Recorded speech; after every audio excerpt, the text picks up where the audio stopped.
Et bonsoir Yvan Odona, merci d'être là. Vous présidez l'Institut d'émission des départements d'outre-mer. Vous êtes aussi directeur général de l'Institut d'émission d'outre-mer qui nous concerne directement. Dites-nous tout d'abord ce que vous pensez de ce recours des commerçants. Est-ce que c'est quelque chose que vous avez l'habitude de voir? D'abord, Yaonara, la question n'est pas simple. Vous savez, ce type de dispositif où on demande aux commerçants, aux différentes parties prenantes de la chaîne de commerce de se réunir et de se mettre d'accord sur des niveaux de prix acceptables par la population est une pratique qu'on rencontre dans tous les Outre-mer et même et là, au plan national, le ministre de l'Économie vient justement demander aussi un effort de la part des commerçants. Absolument. Ça prend des appellations différentes. Du côté IEDOM, on appelle ça bouclier qualité-prix, mais la finalité est la même. Le constat qu'on fait, c'est sur la situation d'inflation extrêmement forte et brutale qu'on connaît aujourd'hui, pas simplement dans les Outre-mer, mais au plan mondial, c'est qu'une composante importante de cette inflation, c'est la hausse très forte des prix alimentaires. En Polynésie, par exemple, sur le dernier résultat qu'on connaisse à fin avril, sur 4,5% d'inflation, vous avez une bonne partie qui s'explique par les prix alimentaires. La composante prix alimentaire, à elle seule, progresse de près de 10%. Donc c'est un sujet extrêmement sérieux dans une affaire où chacun doit prendre sa part, évidemment. Vous préconisez du coup l'autonomie alimentaire?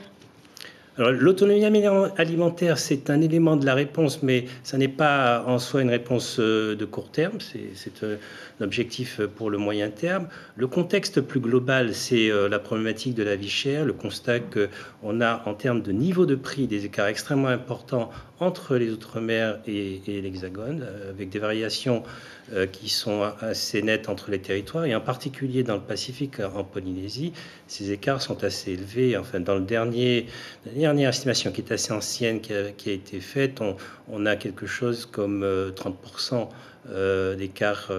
Et donc, c'est un sujet qui est d'ordre structurel.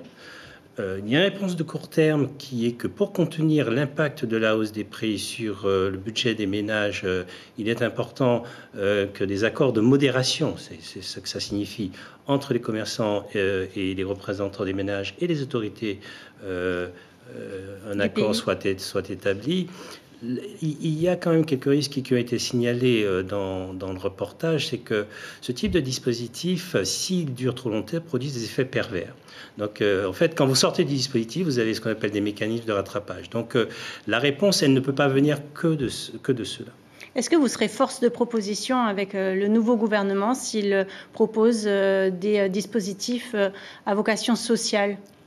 Alors, il se trouve que lors de mon séjour, j'ai rencontré le nouveau ministre des Finances. Nous avons un peu échangé sur le rôle respectif de l'IEOM et du gouvernement. Le ministre des Finances siège au conseil de surveillance de l'IEOM et donc partie prenante des décisions que nous prenons en matière de politique monétaire. Donc il est important que nous ayons une compréhension commune de la situation et des moyens d'y faire face, et c'est ce que nous ferons. Le taux de pauvreté en Polynésie, et là encore les chiffres sont assez impressionnants, au moins 55% de la population vit sous le seuil de pauvreté. Comment faire face?